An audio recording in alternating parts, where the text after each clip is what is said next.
दूसरी जो सबसे बहुत इंपॉर्टेंट खबर है, जो बहुत अहम खबर है, और वो खबर है याहू के हवाले से। जी हाँ, नितिन याहू के हवाले से इसलिए है क्योंकि एक वीडियो जो बेंजामिन नेतन्याहू का चल रहा है, और वो वीडियो बहुत ही सनसनीखेज है, बहुत ही इम्पोर्टेंट है। और वो इसलिए है क्योंकि ये कहा जा रहा है कि आखिर 6 उंगलियां कैसे आ गईं, 6 उंगलियां कैसे आ गईं बेंजामिन नेतन्याहू के हाथ में। क्या ये एआई जनरेटेड वीडियो है जो 6 दिन बाद यहाँ पे आज जारी किया गया है? तो आखिर इजराइल ने एआई का सहारा क्यों लिया? क्या वजह है? क्या खुद नेतन्याहू अपने आप को छिपा रहे हैं, या नेतन्याहू के बारे में जो दावा किया जा रहा है बार बार कई दिनों से, र्यूमर है कि नेतन्याहू जो अभी 6 दिन पहले, 5 दिन पहले जो ईरान ने बड़ा अटैक किया था, उसमें इजराइल के वजीर आजम बेंजामिन नेतन्याहू, बेन गवीर और मोसाद चीफ और उनके भाई बेंजामिन नेतन्याहू के सब हलाक हो गए, क्योंकि बहुत बड़ा बंकर बस्टर बॉम्ब से ईरान ने अटैक किया था, और ईरान ने उसे सरप्राइज अटैक कहा था। लेकिन चूंकि इजराइल की तरफ से कुछ भी क्लियर नहीं है, इसलिए कोई बात वसूख से नहीं कही जा सकती। तस्लीम न्यूज एजेंसी ने यह दावा किया या तो वो मारे गए या तो वो जख्मी हैं। लेकिन आज जो वीडियो आया है, तो उसमें 6 उंगलियां, यहां आप देख सकते हैं तस्वीर में कि 6 उंगलियां यहाँ पे आप देख सकते हैं। तो ये 6 उंगलियों वाला वीडियो क्यों जारी हुआ, इस तरह का वीडियो क्यों जारी किया गया है, यहाँ पे ये एक बड़ा सवाल आज उठाया जा रहा है कि इसकी जरूरत क्या पड़ गई, क्यों पड़ गई इसकी जरूरत, ये हुआ क्यों। और आप ये देखिए, ये वीडियो भी एक जो चल रहा है, वो आप देखिए यहाँ पे इस तरीके से, ये देखिए, ये जो है, ये बार बार ये सवाल उठ रहा है कि आखिर ऐसा क्यों। ये देखिए, ये आप देखिए, ये तो इसको लोग ये कह रहे हैं कि साहब ये जो है एआई से बनाया हुआ ये वीडियो है। तो आखिर एआई से बनाया हुआ वीडियो क्यों चलाया जा रहा है, इसकी क्या जरूरत पड़ गई है? तो इसलिए फिर शक जो है, जो एक सबूत के तौर पे इसे लोग कह रहे हैं कि ये एक बड़ा सबूत है, और सबूत ये है कि अब बेंजामिन नेतन्याहू जो है वो नहीं रहे, और इसीलिए एआई से जनरेट करके ये वीडियो जारी किया गया है। तो ये अपना अच्छा लग भी रहा है, अगर देखा जाए कहीं ना कहीं ऐसा लग रहा है कि ये एआई से जनरेटेड वीडियो है। तो सब सवाल सबसे बड़ा और सबसे इम्पोर्टेंट ये है कि आखिर ऐसा हुआ क्यों, ऐसी जरूरत पड़ी क्यों, ये किया गया, क्यों इस तरह से ये वीडियो जो है जारी किया गया, ये अहम सवाल है, और इसी पे हम आज बात करेंगे। दूसरा, आज ईरान की तरफ से बहुत बड़ा अटैक किया गया है, जो तुर्की में अमेरिकी बेस है, जो न्यूक्लियर साइट के तौर पे उसे देखा जा रहा है। तो वहां पे बहुत बड़ा अटैक आज ईरान ने किया है, जिसमें कई लोगों के मारे जाने की खबर बताई जा रही है कि काफी लोग जो है वो मारे गए। 6 जो सैनिक हैं वो मारे गए हैं, यहाँ पे ये खबर आ रही है। तो ये भी अपने आप में बहुत इम्पोर्टेंट है। और ये आपको देखिए, मैं दिखाता हूँ कितना भयंकर, ये देखिए, ये जो अटैक हो रहा है वो बहुत जबरदस्त तरीके से अटैक किया जा रहा है। यहाँ पे आप देखिए, ये बड़ा अटैक ये हो रहा है, और ये इसीलिए आप ये देखिए, इस तरह के कई अटैक जो है वो ईरान की तरफ से किए गए हैं। तो ये देखिए, और धू धू करके जो जल रही, धू धू करके मैं आपको बता रहा हूँ कि किस तरह से बिल्डिंगें जल रही हैं। और ये आप एक तस्वीर और मैं आपको दिखाता हूँ, उससे और बहुत सारी चीजें जो हैं वो क्लियर हो जाएंगी, और बहुत जल्द हमसे मेहमान भी जुड़ जाएंगे। और अभी सबका फोन आ रहा था। तो ये देखिए, यहाँ पे उमा शंकर जो जर्नलिस्ट हैं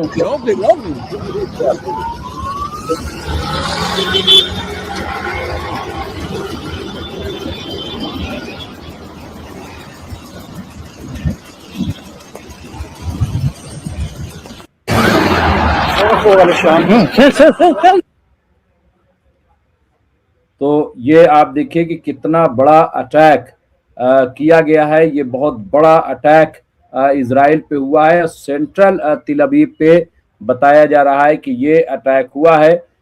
एक और बहुत खबर है, अभी मैं उस पर चर्चा जरूर कर लूंगा। वो ये है कि क्या अमेरिका में भी वार दाखिल हो गई, क्या अमेरिका के अंदर भी अटैक किया गया है। इस तरह की खबरें भी आ रही हैं कि ईरान ने बड़ा अटैक किया है, तो धमाका हुआ है अमेरिका के अंदर।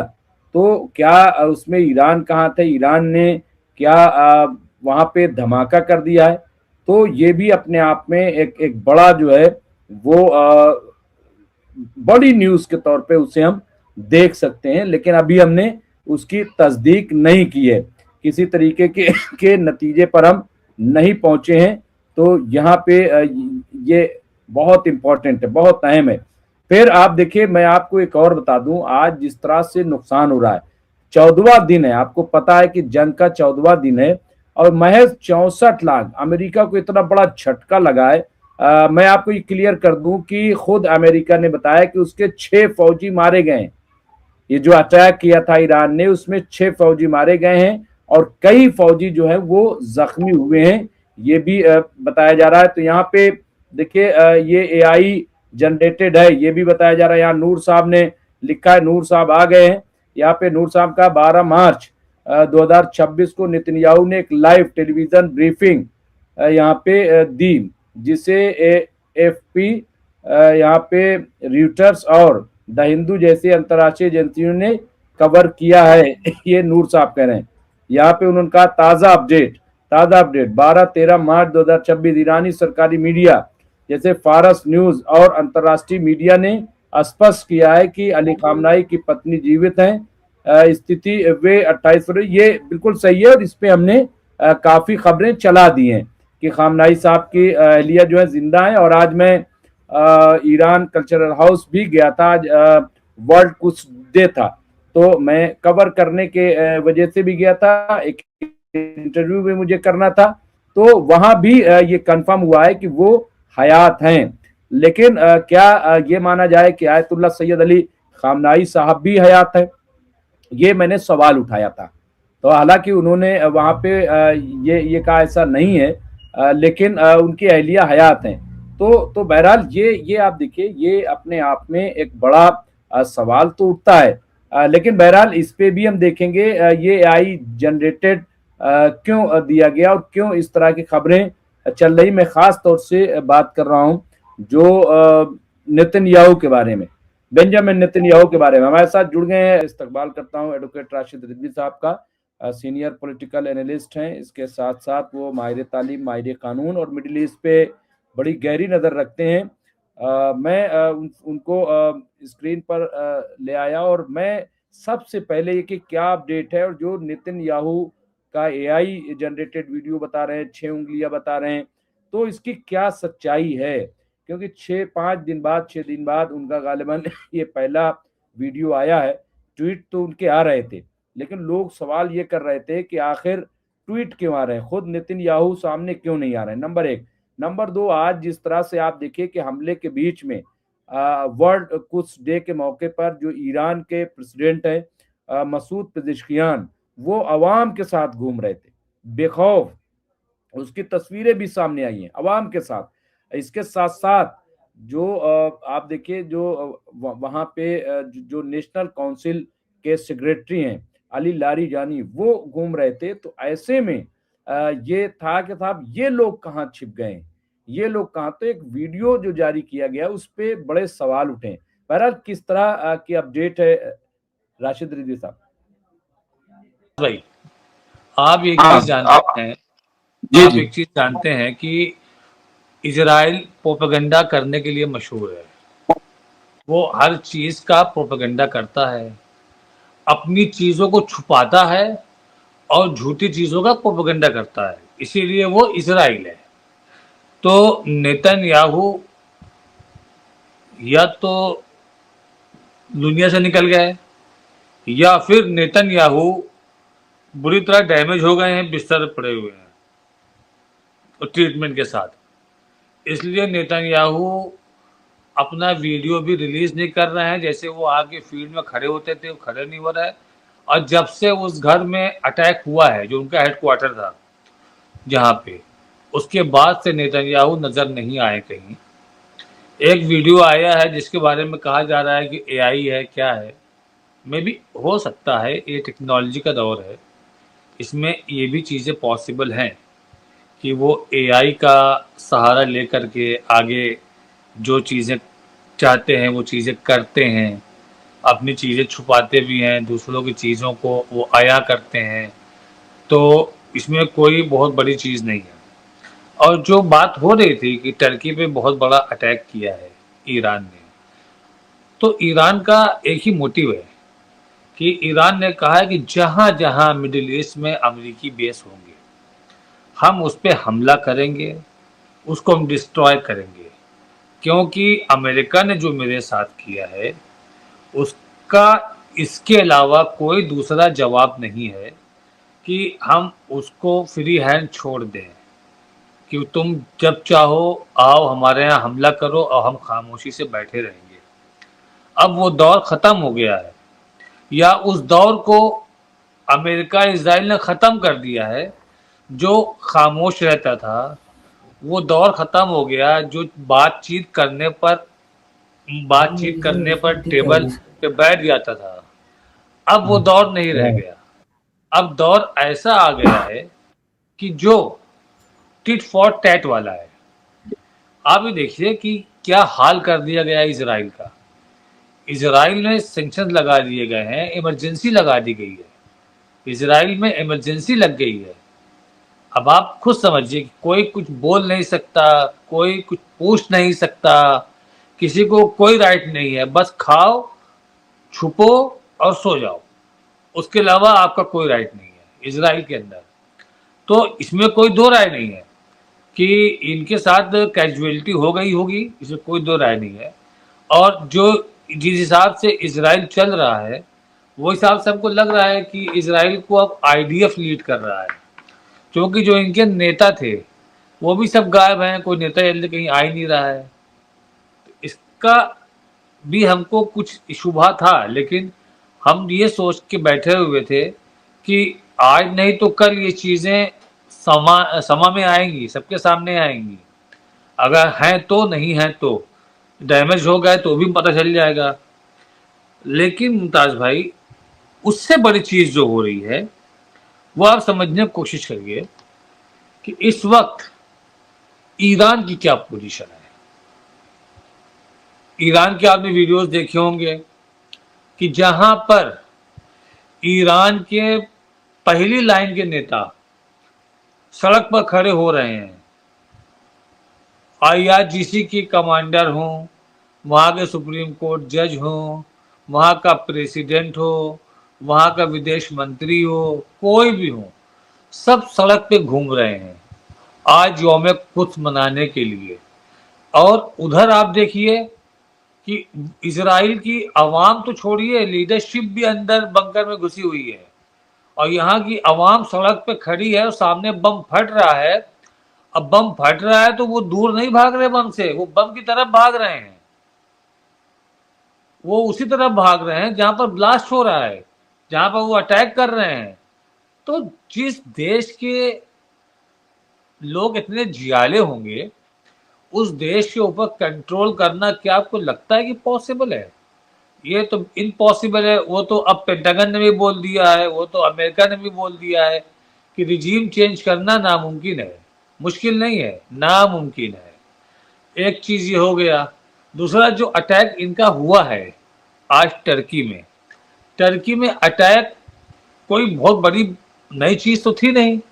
ईरान तो बहुत दिन से बोल भी रहा था कि जहाँ जहाँ पर अमेरिकी हैं वहाँ वहाँ पर हम करेंगे अटैक, मिडिल ईस्ट से इनको बाहर जाना है।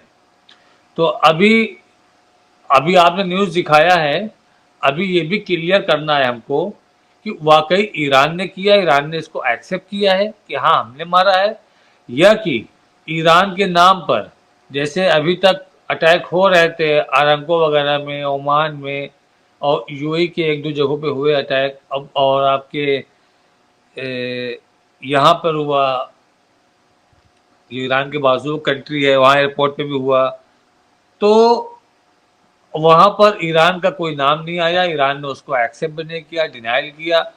और बाद में ये पता, इससे पहले भी साइप्रस में हुआ तो ब्रिटिश गवर्नमेंट ने कहा कि ईरान ने नहीं किया है, ये अटैक ईरान का नहीं है। तो अभी इस चीज़ का आना बाकी है। लेकिन जो इसके अलावा इम्पॉर्टेंट चीज़ है आज की, वो ये है कि अभी तक अमेरिका शर्त लगाता था और आज की डेट में शर्त लगा रहा है ईरान। हमारे खामनाई साहब ने बहुत ही ज़बरदस्त चीज़ें इनके सामने रख दी हैं, अमेरिका के सामने, और बहुत ही कड़ी शर्तों के साथ रखा है कि आपको पूरे मध्य पूर्व एशिया से 30 दिन में अपने सैन्य अड्डे हटाने पड़ेंगे, अपने सारे सैनिकों को हटाना पड़ेगा। ये 30 दिन का टाइम दिया है इनको कि 30 दिन में आप हटा देंगे, नहीं तो फिर हम जो करते आए हैं उससे और ज़्यादा तेज करेंगे।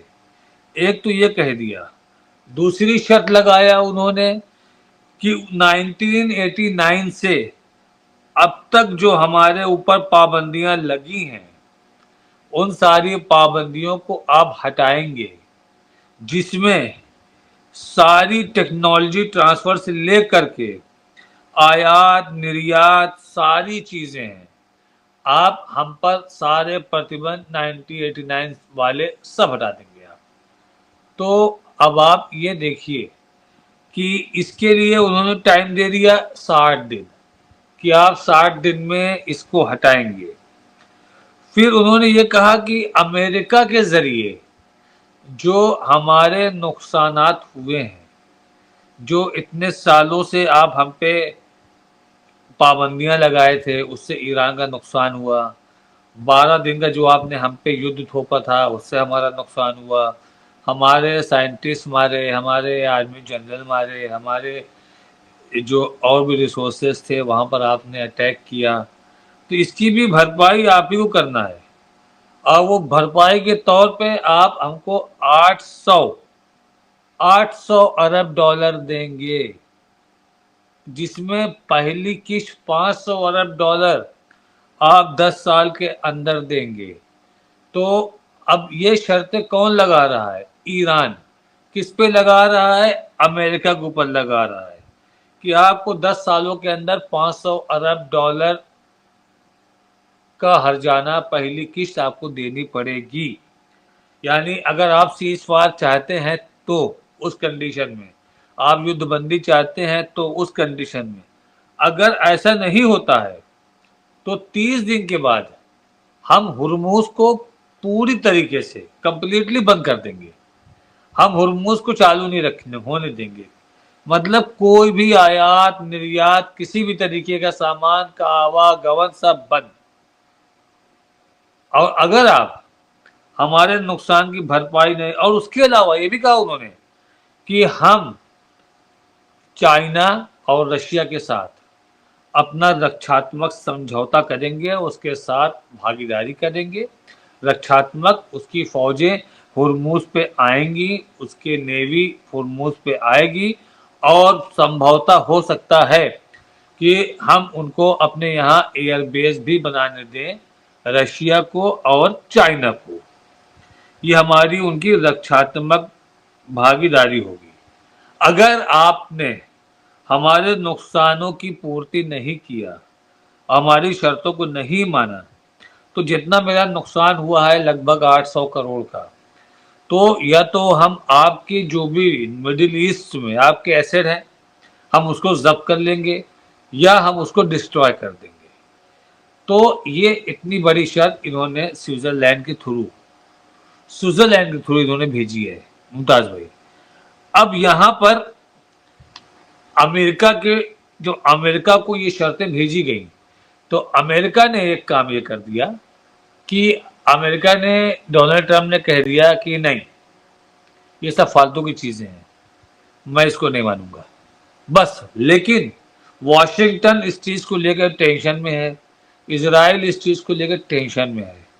आज भले ही उनके पास एयरक्राफ्ट हैं, वो आते हैं हमला कर देते हैं, बम गिरा के चले जाते हैं। लेकिन सबसे ज़्यादा टेंशन में इस वक्त इजराइल और अमेरिका ही है कि जो अमेरिका का एक वर्चस्व था, जो उसने वेनेजुएला से बनाया था, जो उसने भारत पर दबाव बना करके रशिया के ऊपर और भी दीगर मुल्कों में बनाया था, जो उसने टैरिफ लगाकर दुनिया के दूसरे ममालिक में बनाया था, उन सारे प्रेशर को, उन सारे दबाव को ईरान ने रिलीज कर दिया है। जो इनका हवा था, गुब्बारा था, वो फट गया, वो ईरान ने फाड़ दिया। अब आप ये सोचिए कि सबसे बड़ा दुश्मन किसको मानता है अमेरिका? रशिया को। ईरान ने इतना मजबूर कर दिया है, ईरान ने इतना मजबूर कर दिया है रशिया अमेरिका को कि जो अमेरिका रशिया का नुकसान चाहता था। हम आपको एक छोटा एग्जांपल दे रहे हैं। उसने भारत के ऊपर प्रतिबंध क्यों लगाया था 25% का टैरिफ कि आप रशिया से तेल ले रहे हो, इसलिए हम आप पे 25% का अतिरिक्त टैरिफ लगाते हैं, वरना बंद करो। क्योंकि रशिया इस पैसे का इस्तेमाल यूक्रेन के खिलाफ वॉर में कर रहा है। अब क्या हुआ? आज डोनाल्ड ट्रंप क्या बोलते हैं कि तेल आप रशिया से, हुर्मुज से वो जो तेल लेना चाहते हैं देश, वो ले सकते हैं। उसके लिए भी उन्होंने 1 महीने का टाइम दे दिया कि जो तेल लेना चाहते हैं वो ले सकते हैं। यानी आप सिर्फ और सिर्फ ये देखिए कितना बड़ा प्रेशर है, कितना बड़ा दबाव है ईरान का अमेरिका के ऊपर कि जिसको अमेरिका अपना सबसे बड़ा दुश्मन मानता था, आज उसकी बल्ले बल्ले करवा रहा है। आज सारे लोग मिडिल ईस्ट के और ईस्टर्न के लोग उससे तेल खरीद रहे हैं। कुछ यूरोपियन भी खरीद रहे हैं तेल उससे, हुर्मुज वाला तेल ले रहे हैं उससे, और वो तेल ले करके वो फायदा करवा रहे हैं रशिया का। रशिया की बल्ले बल्ले हो रही है, दोनों हाथ से पैसा रशिया कमा रहा है और अपनी तय की हुई कीमत पे कमा रहा है। मुमताज भाई, कि जिसको वो कहता था कि इससे तेल मत लो, जो तेल लेगा टैरिफ लगाऊंगा उसके ऊपर, और इंडिया में लगाया टैरिफ उसने रशिया में तेल लेने के लिए। वो आर्थिक तौर पे फाइनेंशियली रशिया को तोड़ना चाह रहा था अमेरिका, और आज ईरान ने इतना मजबूर कर दिया है अमेरिका को, इतना बेबस कर दिया है कि उसने सबको छूट दे दी है कि जो रशिया से तेल लेना चाहे ले सकता है। ये ईरान ने अपनी ताकत दिखाई है। और जो 3 शर्तें रखी हैं ईरान ने, इतनी खतरनाक रखी है कि अब लगता नहीं है कि ये वॉर बहुत जल्दी ईरान खत्म करेगा। कि उसने कह दिया है कि 30 दिन के अंदर अगर आपने मिडिल ईस्ट से अपने आर्मी को नहीं हटाया, अपने एयरबेस नहीं खाली किए, तो हम फिर कोई समझौता भी नहीं करेंगे और सबको डिस्ट्रॉय करेंगे। और जो दूसरा शर्त लगा दिया था उसने कह दिया था 60 दिन के अंदर मेरे ऊपर जितनी भी पाबंदियां लगाई हैं, जितनी भी पाबंदियां लगाई हैं, जो आपने 1989 से मुझ पर थोपना शुरू किया है, उन सबको आपको हटाना पड़ेगा। और जो भी मेरा आर्थिक नुकसान, उसमें सारी चीजें, मतलब टेक्नोलॉजी भी ट्रांसफर हुई, एयरक्राफ्ट खरीद सकते हैं, एयरक्राफ्ट बना सकते हैं, फिर बहुत सारी चीजें। मतलब अगर ये चीज ईरान को मिल जाती है तो मिडिल ईस्ट का सुपर पावर ईरान को बनने में टाइम नहीं लगेगा। तीसरा जो उन्होंने कह दिया कि मेरा 800 अरब बिलियन डॉलर, 800 अरब बिलियन डॉलर आपने मेरा नुकसान किया है, प्रतिबंध लगा करके, हम पे हमला करके, 12 दिन का युद्ध थोप करके, और अभी तो हमारा जो नुकसान हुआ है वो आप हमको देंगे 800 अरब डॉलर। और अगर पहली किस्त 500 अरब डॉलर आप 10 साल के अंदर देंगे, और अगर नहीं देते हैं तो मिडिल ईस्ट में आपकी संपत्तियों को हम जब्त करेंगे, नहीं तो उसको डिस्ट्रॉय कर देंगे। तो आज अमेरिका को ईरान ने कहाँ पे लाके खड़ा कर दिया है। जिस ईरान के ऊपर अमेरिका शर्त लगाता था, कहता था कि बिना शर्त सरेंडर कर दो वरना सब मारे जाओगे, IRGC के लोग हथियार रख दें उनको बख्श दिया जाएगा, ये हथियार डाल दें, ये देश छोड़ के चले जाएं। आज वही IRGC ने इनको बैकफुट ला दिया। कल की डेट में 6 जहाज उड़ा दिया इन्होंने, इनके जो शिप जा रहे थे तेल वाले, एक भी नहीं। और उसके बाद डोनाल्ड ट्रंप क्या बोलते हैं कि लोगों को हिम्मत दिखानी पड़ेगी, हुर्मुज से निकलना पड़ेगा। इससे पहले क्या बोलता था डोनाल्ड ट्रंप कि हमारी नेवी वहां पर है और हम कहते हैं चलो हम तुमको हुर्मुज का रास्ता क्लियर करते हैं, वो हमारी नेवी करवाएगी, हमारी मिलिट्री करवाएगी। कहाँ है इनकी नेवी, कहाँ है इनकी मिलिट्री? अब्राहम लिंकन को मारा, डैमेज कर दिया, वो जाके दूर ओमान की खाड़ी से 400 किलोमीटर दूर जाके बैठा हुआ है, वो अपने जख्म से हिला रहा है, वो उस लायक नहीं है। भले ही अमेरिका बोल रहा हो कि नहीं वो सही है, वो अपना हम हमला कर रहे हैं, वहीं से कर रहे हैं। तो इस वक्त अमेरिका की स्थिति मुमताज भाई इतनी ज्यादा खराब है कि हमको तो ये डर लगता है कि कहीं अमेरिका डर के मारे न्यूक्लियर अटैक ना कर दे। हमको तो ये लग रहा है, क्योंकि अमेरिका के ऊपर इजराइल का प्रेशर भी है कि हमको बचाओ, कैसे बचाओ, बर्बाद हो रहे हैं। अमेरिका के ऊपर अमेरिकन का भी प्रेशर है। अब न्यूयॉर्क टाइम्स वगैरह और कितने और भी कई पेपर्स ने एकदम साफ साफ कहा है कि इन्होंने ही अटैक किया है स्कूल के बच्चों के ऊपर, ईरान ने कोई अटैक नहीं किया उसके ऊपर। और जब उनसे प्रेस रिपोर्टर डोनाल्ड ट्रंप से पूछती है कि न्यूयॉर्क टाइम्स में और जगह पर रिपोर्ट आई है कि जो हमला हुआ है स्कूल में वो अमेरिकन से ही हुआ है, ईरान कोई रोल नहीं है उसमें, आप क्या कहेंगे? बोलते आई डोंट नो, ये कह के निकल जाते हैं। और जब प्रेस कॉन्फ्रेंस करते हैं तो न्यूयॉर्क टाइम को गाली देते हैं, कहा वो जो छापता है वो पढ़ने लायक नहीं है, वो बेकार चीज प्रिंट करता है वो। तो ये आप देखिए कि इनकी स्थिति क्या हो गई है कि अपने यहाँ के ही पेपर को, अपने यहाँ की मीडिया को गाली बकने लगे, अपने यहाँ के नेता को भी बुरा भला कहने लगे। अवाम का प्रेशर अलग है। एक सवाल हो रहा है कि आपने इतना कुछ किया, आपने अचीव क्या किया? अब लोग गिना ये रहे हैं कि आपने तो खोया, ये चीज खो दी आपने, अचीव क्या किया? कोई जवाब नहीं है। ईरान ने तो कह दिया ना कि हम अपना न्यूक्लियर से, हमारे ऊपर न्यूक्लियर का अटैक न हो इसलिए हम अपना न्यूक्लियर भी डिप्लॉय करेंगे। तो इसका मतलब है कि या तो ईरान ने न्यूक्लियर बना लिया है, उसके पास है, या वो रशिया या चाइना से ले लेगा। साफ साफ जो उन्होंने स्विट्जरलैंड के थ्रू अपना भेजा है प्रपोजल कि इसको एक्सेप्ट करो, इसके अलावा आपके पास कोई दूसरा रास्ता नहीं है। तो मुमताज भाई अब आप इसको साफ समझ लीजिए कि या तो ये न्यूक्लियर बम वाला काम करेंगे, या तो इनके पास दूसरा रास्ता ये है कि यूरोपियन कंट्री और नाटो को ला करके हुर्मुज़ से घेराबंदी करें। उसके लिए पहले से चाइना और रशिया तैयार है। अब तो रशिया और चाइना खुल के आ गया है सामने। जब ये लेटर वहां पहुंचा है, ये तो चाइना ने और रशिया ने सेम एक ही चीज कही है कि हम ईरान की रक्षात्मक रणनीति के साथ हर तरीके से उसके साथ खड़े हुए हैं। तो ये भी एक बहुत बड़ा प्रेशर होगा यूरोप की कंट्रीज को, और यूरोप के कंट्रीज ने इस आदमी का पागलपन देख लिया है। वो आपने देखा ग्रीनलैंड में क्या किया, ये आपने देखा उसने क्या किया, वहां वेनेजुएला में क्या किया।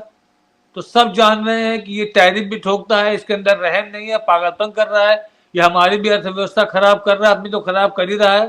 तो हमको कहीं भी नहीं लगता है कि यूरोप कंट्रीज इसके साथ हुर्मुज़ पे आएंगे, खड़े होंगे और अपने लोगों की जान देंगे। इसके लिए पेंटागन ने एकदम क्लियर कर दिया है कि हुर्मुज़ में अपनी नेवी को भेजना मतलब यह है कि पेटी पैक लाशों को गिनना आप शुरू कर दो। तो और आज देखिए उनका जो फ्यूल वाला एयरक्राफ्ट है वो भी गिरा दिया, जो हवा में इनके जेट को फ्यूल देता है वो भी गिर गया। उसको इराक में जो वो इनके अलायंस से ईरान के, उन्होंने कह दिया कि हमने गिराया, ये कह दिया कि नहीं टेक्निकल फॉल्ट से गिरा है। कतर में भी टेक्निकल फॉल्ट से गिर गया था, यहाँ भी टेक्निकल फॉल्ट से गिर रहा है। इनका कहना था कि IRGC खत्म हो गई, नेवी खत्म हो गई, सब खत्म हो गया, ईरान में अब कुछ नहीं है इसलिए हम युद्ध खत्म कर रहे हैं, हमने सब डिस्ट्रॉय कर दिया, कोई बचा नहीं है वहां पर। तो ये हमले कौन कर रहा है, इतनी मिसाइलें कौन मार रहा है, हुर्मुज़ पे इतनी शिपों कौन उड़ा रहा है? IRGC खत्म हो गए, क्या उनके जिन्नात आके उड़ा रहे हैं? आगे कौन सी ताकत है जो ईरान को जिंदा किए हुए लड़ाई में बना के रखे हुए हैं? तुम कह रहे हो सब खत्म हो गया, तुम्हारे पास सब कुछ है, कुछ दिख भी नहीं रहा है। अब्राहम भी तुम्हारा दूर पड़ा हुआ है, तुम्हारा नेतन्याहू भी गायब है, सब कुछ है लेकिन कुछ दिख नहीं रहा है। तो मुमताज भाई आने वाला दौर जो है नेतन्याहू की, ईरान अमेरिका के लिए बहुत बुरा है। और सबसे बड़ा प्रेशर अमेरिका के ऊपर यही रहेगा, सबसे बड़ा प्रेशर कि तुमको इजराइल को छोड़ना पड़ेगा। अगर तुम चाहते हो कि मिडिल ईस्ट में जिंदा रहो तो तुमको इजराइल को छोड़ना पड़ेगा। जी मुमताज भाई। जी बिल्कुल, और ये सही है, और यही प्रेशर देखिए अमेरिका बना रहा है मुस्तकिल, यही प्रेशर है अमेरिका का। और देखिए अमेरिका पर ईरान का, कि जो मिडिल ईस्ट है वो कम से कम आप साफ कर दीजिए। ये जो थ्रेट्स है ईरान के लिए, थ्रेट्स है बैतुल मुकद्दस या फिलिस्तीन के लिए, वो कम से कम खत्म हो जाए। ये अब ईरान चाहेगा, और ईरान बगैर एलिमिनेट किए इनको, कम से कम इनको छोड़ने वाला नहीं। बहरहाल हमारे साथ एक और मेहमान जुड़ गए हैं, और सबसे इम्पोर्टेंट जो मैं अभी एक तस्वीर आपको दिखा रहा हूँ, ये टेक्सास की है। वहां पे पेट्रोकेमिकल जो एक बहुत बड़ा उनका प्लांट है, उसमें ब्लास्ट हुआ है। तो मैं समझ रहा हूँ, क्या ये हम कह सकते हैं कि अमेरिका के अंदर वॉर दाखिल हो गई है? वहां पे ये कैसे हुआ, क्या हुआ, अभी कुछ भी पिक्चर क्लियर नहीं, लेकिन ये धमाका बहुत बड़ा था।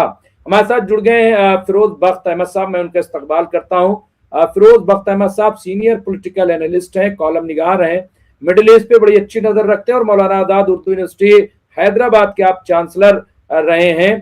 तो वो हमें ज्वाइन कर रहे हैं, मैं उनका इस्तकबाल करता हूं। और क्या आपको लग रहा है, जिस तरह की खबरें आ रही हैं, एक तरफ ईरान के सदर खुलेआम घूम रहे हैं, अवाम के साथ सेल्फी ले रहे हैं, उनको लग ही नहीं रहा है, इतना भारी नुकसान, हमले हो रहे हैं, लेकिन वो अपने लोगों के साथ हैं।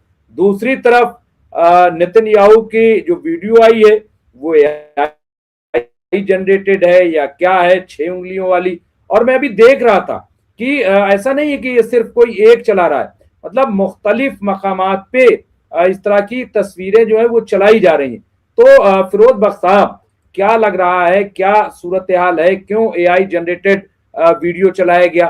क्या ये माना जाए कि कोई नुकसान हुआ है बेंजामिन नेतन्याहू को? क्या बेंजामिन नेतन्याहू जो है वो मार दिए गए, या जख्मी हैं, हॉस्पिटलाइज्ड हैं, है क्या? क्योंकि अभी 2 दिन पहले जो ईरान की सबसे बड़ी न्यूज एजेंसी मानी जाती है, तस्नीम न्यूज एजेंसी, उसने दावा किया था कि नेतन्याहू या तो जख्मी है और या तो मार दिए गए। सिर्फ वही नहीं, मोसाद के चीफ, इसके अलावा जो एतमन बेन गवीर, वो जो मिनिस्टर हैं, और इस तरह से कई, और खुद हाँ नेतन्याहू के भाई, उनके बारे में भी यही खबर है। लेकिन बहरहाल क्या ऑब्जर्वेशन आज आपकी है फिरोज बख्त साहब, किस तरह से पूरे मसले को आप देख रहे हैं? क्योंकि खबरें तो बहरहाल बड़ी आ रही और चौंकाने वाली आ रही। जी डॉक्टर मुमताज आलम रजवी साहब, आपको, राशिद साहब को और आपके तमाम सामीन को हमारा सलाम। सॉरी, देखिए अभी आपने एक तस्वीर चलाई थी और इसका ये पूरी दुनिया में ये तस्वीर वायरल हो गई है। वो तस्वीर क्या है कि ईरान के जो गलियारे हैं, जो सड़कें हैं, और कुद्स का जुलूस है, कुद्स के लिए लोग सड़कों पे उतरे हैं, और ऐसे वक्त में उतरे हैं कि कहीं भी ये जालिम लोग जो है अपनी मिसाइल मार रहे हैं और ये अपने तैयारों से बमबारी कर रहे हैं। उसको साइड उसको साइड ट्रैक करके, उससे डरे बगैर तमाम ईरानी जो हैं, हम देख रहे हैं सड़कों पे हैं और अपनी हुकूमत को सपोर्ट कर रहे हैं। उस पे मुझे तो कुछ तुकबंदी मैंने भी कर ली है, जैसे आप तो खैर अच्छे खासे शायर हैं, कि जालिम कब तक जुल्म करेगा इसराइल के गलियारों से, नारे तकबीर के नारे गूंज रहे हैं ईरान के दरीचों से। तो वो सब नारे तकबीर, अल्लाह अकबर की आवाजें लगा रहे थे, नारे दे रहे थे, और इम्कान उन्होंने इम्कान बस शायर ये बनने के हैं वैसे, जी शायर बनने के पूरे इम्कान हैं आपके अंदर। नहीं, आपसे इस्लाह कराऊंगा इंशाल्लाह। मेरी राशिद साहब ख्वाहिश है मैं बन जाऊं, राशिद इस्लाह रिजवी आपसे साहब बहुत कराऊंगा। अच्छे शायर हैं, उनसे आप इस्लाह जी ले जी, लीजिएगा।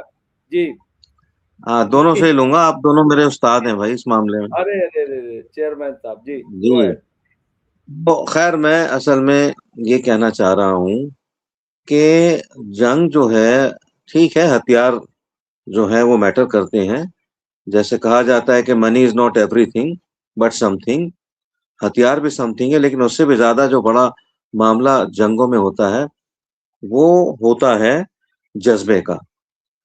मेरा तो ख्याल ये है कि हमारी जिंदगी में उससे पहले भी यानी 1945 से जो दादागिरी रही है अमेरिका की, उसके सामने टिकने वाला ये पहला मुल्क है। अब देखिए ऐसा है ना, मान लीजिए अगर दो लोगों में लड़ाई हो जाए, एक बहुत ताकतवर हो और एक दुबला पतला धानपान हो, तो अगर धानपान वाला जो है एक थप्पड़ रसीद कर दे ताकतवर को, तो समझिए उसकी ये जो प्रेस्टीज है वो खत्म हो गई। तो अमेरिका को इस बात को समझ लेना चाहिए कि 14-15 दिन हो गए जंग को, और जिस मकसद से वो आया था, जो भी उसके 3 मकासद थे, वो मकासद जो थे वो शैतानियत से भरपूर थे, शैतानी मकासद थे, और वो चाह रहे थे, और उनके उनका जो एक मकसद था सुप्रीम कमांडर को शहीद करना, वो तो हासिल हो गया, लेकिन उसके जरिए जो दूसरा मकसद वो हासिल करना चाह रहे थे कि सत्ता में परिवर्तन, रिजीम चेंज, वो तो नहीं हासिल हुआ। ठीक है, और भी इस तरह की 2-3 चीजें थी, वो चीजें इनको हासिल नहीं हुई। और इनको कई लोगों ने मशवरा दिया, खुद अपने लोगों ने अपनी पार्लियामेंट से भी इनको मशवरा दिया कि इस पचड़े में आप ना पड़े। और बल्कि एक मैं सिपाही को सुन रहा था कहते हुए, सिपाही कह रहा था कि हमने जो डॉक्यूमेंट साइन किया है जंग में जाने का, वो हमने अमेरिका के लिए, अपने मुल्क के लिए, उसकी बका के लिए, उसकी प्रेस्टीज के लिए साइन किया है, ना कि इसराइल के लिए। तो उस तरह की चीजें भी आ रही हैं। कुछ ऐसा भी मैंने सुना, देखिए आपने बिल्कुल सही कहा, एआई से तैयार की हुई काफी चीजें होती हैं। ठीक है, मुझे लगता नहीं इस मतलब ट्रम्प कह रहा हूँ, नेतन्याहू को कुछ हुआ है। बस यही है कि ये शख्स छुपा हुआ बैठा है, और पेजेस्कियान साहब की तरह नहीं है कि मसूद साहब हाथ भी मिला रहे हैं लोगों से। उनके उनके चीफ जस्टिस भी उस कुछ के जुलूस में हैं, उसमें लारी जानी भी हैं, उसके अंदर सभी वो लोग हैं जो आजकल खबरों में हैं। ठीक है, और उनके फॉरेन मिनिस्टर भी हैं, रागची साहब, ये सारे रोड पे थे। खुदा ना खास्ता कोई मिसाइल या बम आता तो ये सब काम में आ जाते। इसराइल तो इनकी तलाश में है ही है, मोसाद इनकी तलाश में है, ठीक है, सीआईए इनकी तलाश में है। लेकिन ये ये एक अलग किस्म की कौम है, और दुनिया पहली मर्तबा ऐसा देख रही है कि ऐसी भी कोई दुनिया में ऐसे भी कुछ लोग हैं जिनको मतलब मरने से कोई डर नहीं है, जिनको बड़ी से बड़ी ताकत से टकराने में कोई डर नहीं है। हमारे यहाँ तो मुल्क में ये कहा जाता है, कहते हैं अरे साहब क्या फायदा अमेरिका से बिगाड़ने के लिए, इतना सारा हम उससे बिलियंस ऑफ डॉलर्स का हम बिजनेस करते हैं। ठीक है, जैसे चल रहा है चलने दो। ठीक है, ये जरूर है कुछ हिम्मत बीच में दिखाई थी प्राइम मिनिस्टर मोदी ने, जब टैरिफ का मसला था, और फिर एक दफा बुलाया भी था इनको ट्रम्प ने वहाँ यूएस में, तो उन्होंने कहा नहीं नहीं मैं यूएस में नहीं आ रहा, मुझे तो कहीं इलेक्शन की रैली में जाना है। ये जरूर है, लेकिन मतलब कहने का ये है कि अ, ईरान का जो जज्बा है उसको सब लब्बैक कहते हैं और सलाम करते हैं। और इवन हमारे यहाँ देखिए, कुछ को छोड़ के जितने भी चैनल्स हैं, खासतौर से प्राइवेट चैनल जो हैं, जैसे आपका चैनल है, उसमें बिरादरान वतन भी बढ़ चढ़कर हकीकत की बात कर रहे हैं, सच्चाई की बात कर रहे हैं। और इसमें मैं सैल्यूट करना चाहूंगा जनरल जीडी बख्शी साहब को। जनरल जीडी बख्शी साहब एक हुसैनी ब्राह्मण है, इसलिए नहीं वो इसलिए वो हक की बात नहीं कर रहे कि हुसैनी ब्राह्मण है, वो हक की बात सिर्फ इसलिए कर रहे हैं कि एक रिटायर्ड फौजी हैं, और रिटायर्ड फौजी कभी भी ना तो झूठ बोलता है और ना ही वो कोई लाग लपेट करता है। उनके कुछ आप देखिए वीडियोस, आप टाइप करेंगे आ जाएंगे। तो और इस तरह के और बहुत से लोग हैं। तो दुनिया का जो पॉइंट ऑफ व्यू था, बहुत से लोग हमारे यहाँ इसराइल को सपोर्ट करते थे, अभी भी करते हैं, लेकिन अब ज्यादातर वही लोग जो इसराइल को पहले सपोर्ट करते थे, अब वो ईरान को सपोर्ट कर रहे हैं। उन्हें पता है कि ये यूनिपोलर सिस्टम चलाना चाह रहे हैं ट्रम्प साहब नेतन्याहू के साथ मिलके, और एक ना एक दिन हमारे ऊपर भी ये कुछ ना कुछ इसका नुकसान होगा। देखिए तेल का और गैस का तो नुकसान हो ही रहा है, और हो सकता है कि हिंदुस्तान में भी वही ये करना चाहें जो ईरान में कर रहे हैं या माडुरो के साथ किया। वो अलग बात है कि ऐसा होगा नहीं हिंदुस्तान में, लेकिन इनके जो अज़ाइम हैं, बड़े शैतानी अज़ाइम हैं, ठीक है? और दुनिया इन अज़ाइम को समझ रही है। अब देखना ये है कि ईरान जो है, ईरान कब तक जो है इनका मुकाबला करता है, और ये लोग कब तक मैदान में रहते हैं अमेरिकन्स, क्योंकि ईरान तो अपने मुल्क में लड़ रहा है और ये बेड़ों से लड़ रहे हैं। ऑफ कोर्स इसराइल भी अपनी ज़मीन से लड़ रहा है, लेकिन ये है कि नुकसान हर तरफ हो रहा है। ये नुकसान रुकना चाहिए। एक बड़ी ही अफ़सोसनाक बात ये है कि जो वर्ल्ड ऑर्डर है, चाहे वो यूएनओ का हो, चाहे वो इस तरह की और ऑर्गनाइज़ेशंस हैं, एमनेस्टी इंटरनेशनल है, और भी बहुत सी ऑर्गनाइज़ेशंस हैं, वो खामोश तमाशाई बने हुए हैं। और इन खामोश तमाशाइयों में मैं कहूँगा, आप कुछ भी कहें चीन और रूस के बारे में, लेकिन कहूँगा ये दोनों भी खामोश तमाशाई हैं। क्या ये भी अमेरिका से डरते हैं? एक वाहिद मुल्क जो अमेरिका से नहीं डरता, वो है आपका ईरान। और एक वाहिद वर्ल्ड लीडर, ख़ास तौर से एशियन या ओरिएंटल जो हेमिस्फीयर है वर्ल्ड का, जो अमेरिका से नहीं डरता, वो है इमरान खान, जिसको अमेरिका ने प्रेशराइज़ करके और जेल में सड़वा रखा है। तो अल्टीमेटली यही कहूँगा कि ये जो जंग है, एक बहुत ही खतरनाक दहाने के ऊपर है। बेतहाशा नुकसान हो चुका है इसराइल का, इसराइल का और ईरान का, दोनों तरफ नुकसान हुआ है। ये अलग बात है कि ईरान अपना नुकसान बता रहा है कि हमारे इतने हज़ार लोग मारे गए, हमारी इतनी बिल्डिंग्स या बैंक्स के ऊपर हमले कर दिए गए, हमारे इतने पुल तोड़ दिए गए, ठीक है? तो ये ईरान बता रहा है, लेकिन इसराइल छुपा रहा है। उन्होंने तो ये तक भी छुपा दिया अमेरिका ने, कि जो इनका एक तेल बरदार जो हवाई जहाज़ था, जो air to air pumps filling होती है तैयारों की, जंगी तैयारों की, एक तो गिर गया, 6 लोग उसमें थे, 4 मारे गए, 2 का पता नहीं क्या हुआ। दूसरा जो है उसको बहुत क्षति पहुँची, वो भी अब जो है नीचे खड़ा हुआ है। तो और इसमें सच सच नहीं बोल रहे हैं। अरे ये जो जहाज गिराए गए थे, ये इराक में कोई अल जब्बार ग्रुप है, if I am not wrong, जो कि सपोर्ट कर रहा है ईरान को, ठीक है? मैं शिया सुन्नी में नहीं जा रहा, कुछ लोग कहते हैं वो शिया हजरात हैं, लेकिन आजकल शिया सुन्नी का नाम भी नहीं लेना चाहिए, हम सब एक हैं। तो उन्होंने इन दोनों जहाजों को जो है गिराया था। तो अब कहने का मकसद ये है कि ईरान को जो बदनाम करते हैं कह के कि साहब ये तो प्रॉक्सीज को जो है फ्यूल कर रहा है, प्रॉक्सीज को इसने मिलियंस ऑफ डॉलर्स दे दिए हैं कि हथियार रखो। क्यों रखो? कोई काले कुत्ते ने तो नहीं काट रखा ईरान को। ईरान देख रहा है 75 साल से किस तरीके से तमाम अरब ममालिक पे और जो बाकी जो पूरा एरिया है उसको कैसा जो है सहमा के रखा हुआ इसराइल ने, ठीक है? और एक बात और मैं बता दूं आपको, इससे पहले कि मैं इजाजत लूं, तो थोड़ा सा बर्दाश्त कर लीजिए मुझे। वो ये है कि ये जो भी जहां भी अमेरिका की बेसिस थी जिन अरब ममालिक में, ये अरबों डॉलर खर्च करके बनाई गई थी, और इन बेसिस में जो 60% जो खर्चा इनका आता था, वो ये अरब ममालिक उठाया करते थे। यानी अमेरिका ने ये बेसिस क्यों बनाई थी? अब इनके समझ में आ रहा है, इनकी आंखें खुल रही हैं। ईरान पहले से इनसे कहता था कि इन बेसिस को क्यों तुमने लगवा रखा है यहाँ पे, ये तुम्हारा तेल चूस रहे हैं, ये तुम्हारी सारी जो भी तुम्हारा अर्निंग्स है उसको ये लोग खा रहे हैं, लेकिन ये फायदा किसको पहुंचा रहे हैं? इसराइल को।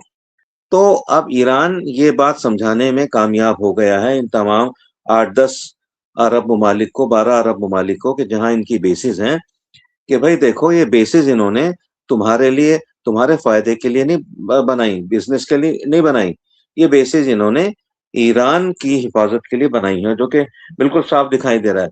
अब आप ये देखिए कि अब जैसे मतलब ये अमेरिका चाहता तो अपना सब थार्ड वार्ड जो भी कुछ है और पेट्रियट, ये सारा सब कुछ, ये सारे मिसाइल्स और सारे अपने जहाज जो है ये वहां लगा के जहां जहां से मतलब बेसिस पे अटैक आ रहे हैं ईरान के, ये सब वहां से अटैक कर सकते थे।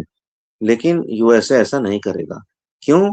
क्योंकि वो सिर्फ और सिर्फ इसराइल का हिमायती है, इनमें से किसी भी अरब मुल्क का हिमायती नहीं है।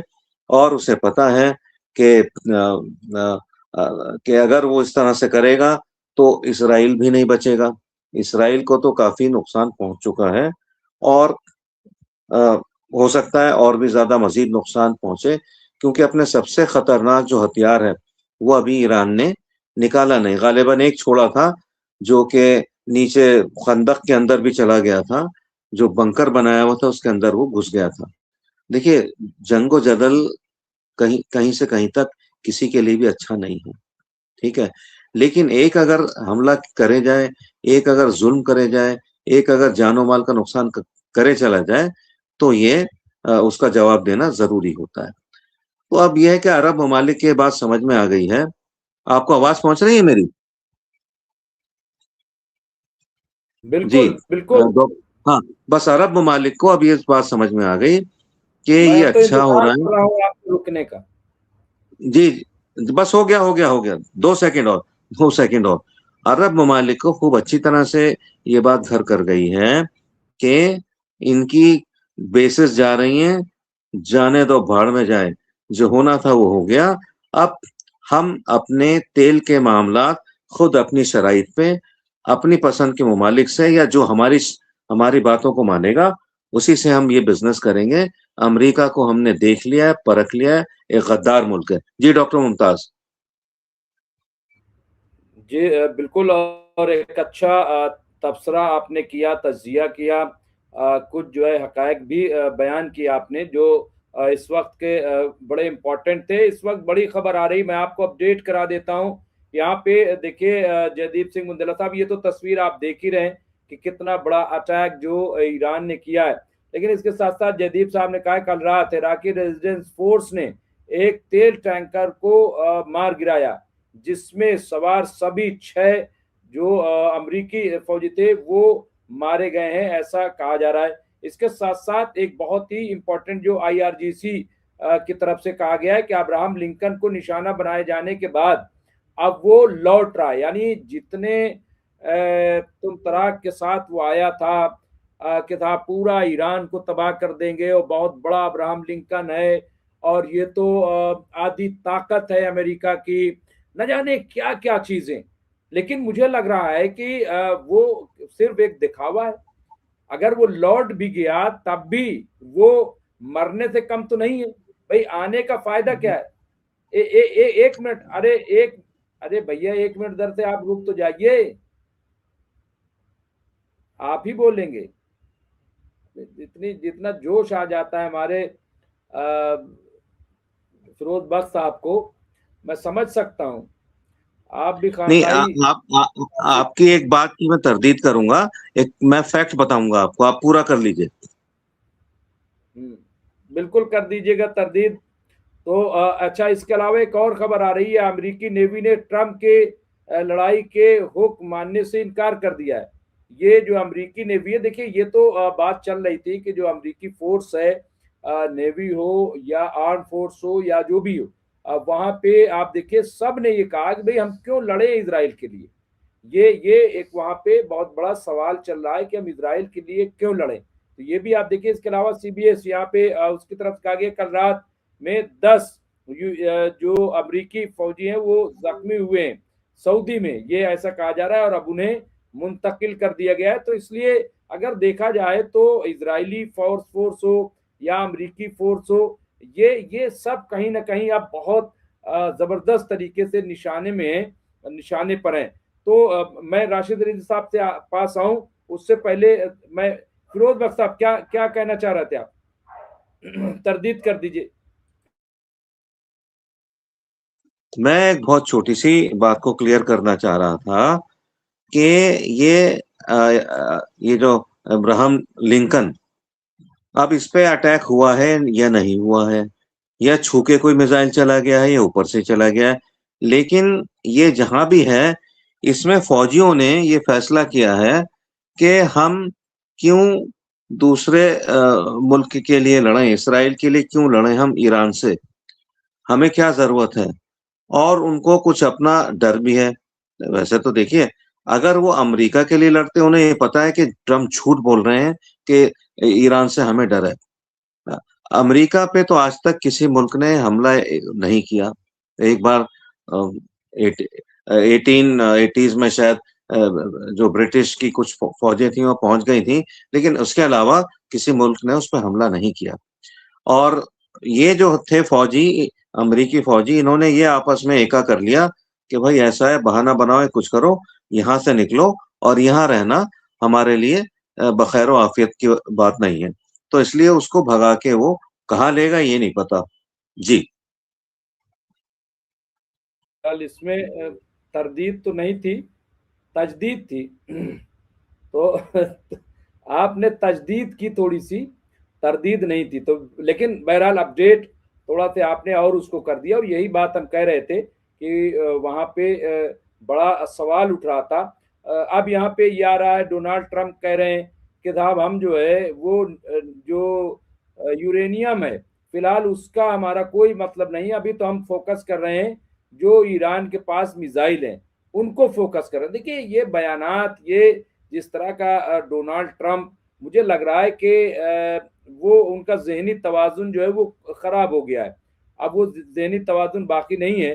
तो बहरहाल राशिद रिजवी साहब, क्या लग रहा है, ये तमाम आपने अपडेट दी, लेकिन अभी ईरान जो है वो रुकने का नाम नहीं ले रहा है।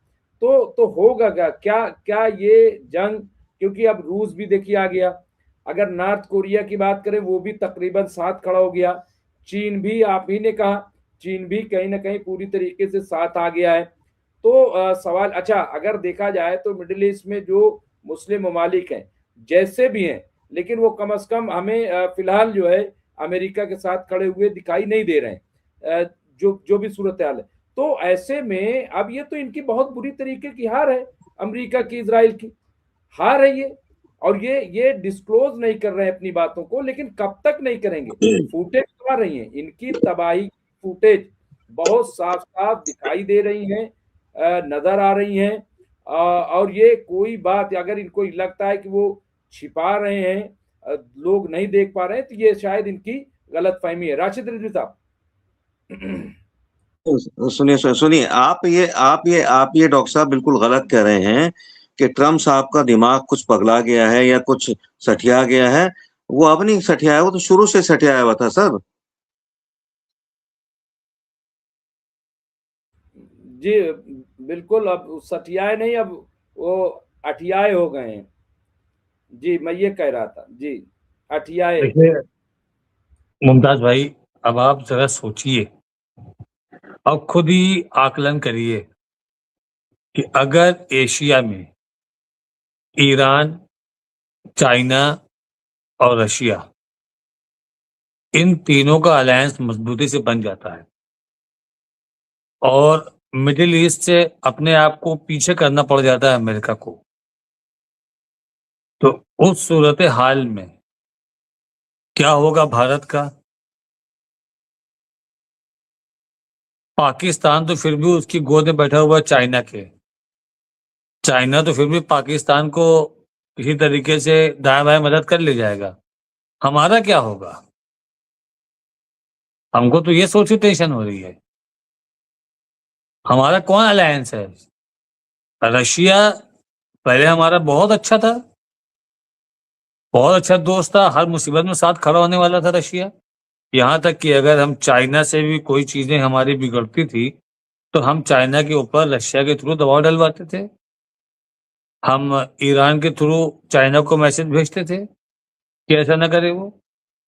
लेकिन आज क्या है, जब रशिया से आपने ट्रम्प के कहने पर तेल लेना बंद किया, तकरीबन बंद कर दिया, मतलब जहां पर आप 60,000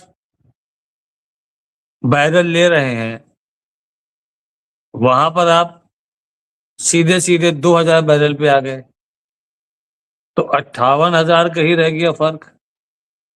यानी जिस घर में आप न्योता देने में, इनविटेशन में विद फैमिली पूछते थे, वहां पर आप खाली एक ही बंदे को पूछ रहे हो और चाहते हो कि पारिवारिक रिश्ते वैसे ही रहे, तो वैसे तो पॉसिबिलिटी नहीं है। अब आप खुद ही देखिए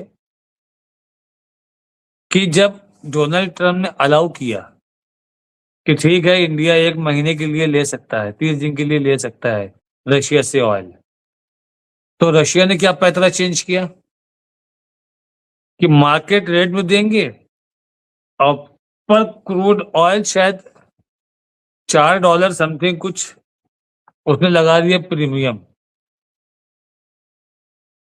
तो कहाँ गई दोस्ती? दोस्ती आपने तोड़ा तो क्या वो निभाएगा अकेले? रिश्ते तो आप ही ने खराब किए ना किसी और कहने पर। एक उस इंसान से कहने पर आपने एक पड़ोसी से रिश्ते खराब कर लिए जो इंसान आपके घर में आग लगने पर बुझाने नहीं आ सकता। पड़ोसी तो फिर भी 2 लोटा पानी डाल देगा। तो आपने इतना लंबा गैप बना लिया है वहां से। आपसे कहा गया बाहर आओ, आप बाहर आ गए।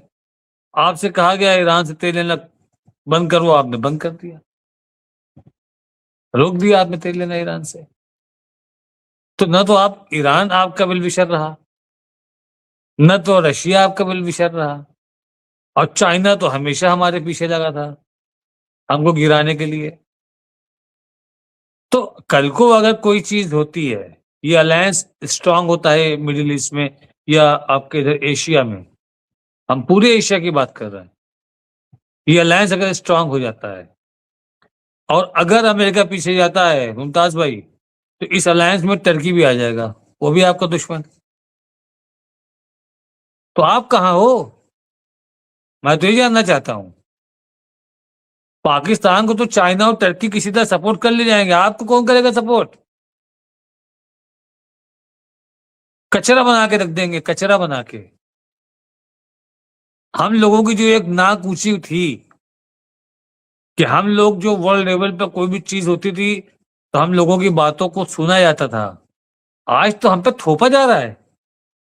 सुनने की बात छोड़िए, जिस डोनाल्ड ट्रंप का नाम लेकर हम कुछ नहीं बोल पा रहे हैं, उसी को ठोक रहा है ईरान। क्या यही फर्क रह गया है? कितना कमजोर देश है? क्या हम ईरान की तरह कमजोर हैं? हम तो बहुत मजबूत है ईरान से। हमारा 1 रुपया वहां 1200-1500 रुपया होगा। हमारा 1 रुपया वहां का 1200-1500 तो मान होगा। ये फर्क अर्थव्यवस्था का, हम कितने ऊपर थे। हमारे उनके रिश्ते इतने अच्छे थे कि जब जब प्रतिबंध लगा उसने बिना पैसा लिए हमको तेल दे दिया। लो हम तेल दे रहे हैं, जब होगा दे देना। रशिया ने आपसे रुपए में बिजनेस कर लिया, आप अमेरिका से कर लो रुपए में बिजनेस। हाँ, और डोनाल्ड ट्रंप ने हमारी करेंसी को कहा था कि बकवास करेंसी है इंडिया की। डोनाल्ड ट्रंप ने हमारी करेंसी को कहा था बकवास करेंसी है इंडिया की। अरे हमको तो अफसोस लगता है अपने इंडिया के मूर्खों बेवकूफों के ऊपर जो ट्रंप और नेतन्याहू को झंडा लेके चल रहे हैं, मतलब जो जलील कर रहा है उसकी वाहवाही कर रहे हैं। ये ताजुब लग रहा है। और जो सोशल मीडिया पे चल रहा है, मीडिया में शुरू में चला, बाद में मीडिया ने अपना तेवर चेंज किया, लेकिन सोशल मीडिया पे वही चल रहा है। क्या हम आप नहीं जानते किसके इशारे पे चल रहा है ये सब? कहां हैं हम? चलिए मान लीजिए 1% मान लिए कि इस देश से सारा मुसलमान निकल जाता है, 32 करोड़ 40 करोड़ जो भी है निकल जाता है देश छोड़ के मुसलमान, तब कहां जाओगे उसके बाद आप? मिडिल ईस्ट कहेगा तुम्हारा सामान नहीं खरीदेंगे, क्या कर लोगे आप? तुम्हारे लिए मुसलमान प्रॉब्लम है तो हम नहीं खरीदेंगे तुमसे सामान। मिडिल ईस्ट कह देगा मैं तुमको तेल नहीं दूंगा, गैस नहीं दूंगा, क्या कर लोगे आप? आज सिलेंडर की लाइन लगी है ना, आज धनाधन फोन पे फोन किए जा रहे हैं ईरान को। क्यों? क्योंकि आज आप बिना उनके सरवाइव नहीं कर सकते हो। अब प्रॉब्लम इतनी बड़ी आपको है,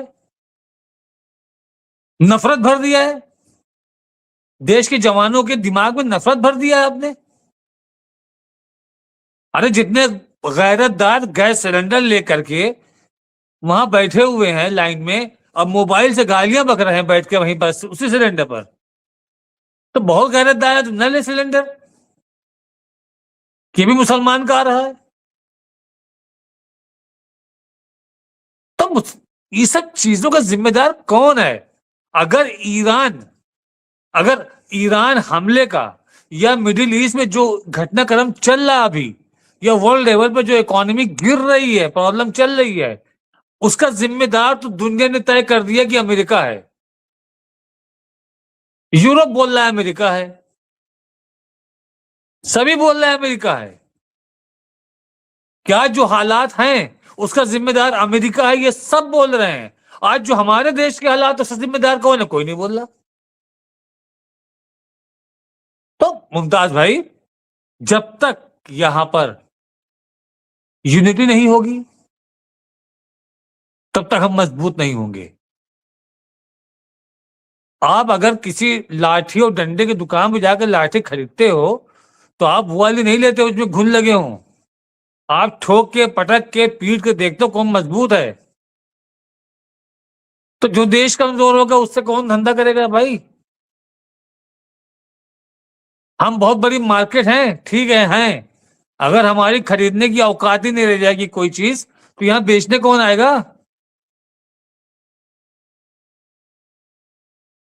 लेकिन फिर भी देश अलग होता है, सरकारें अलग होती हैं।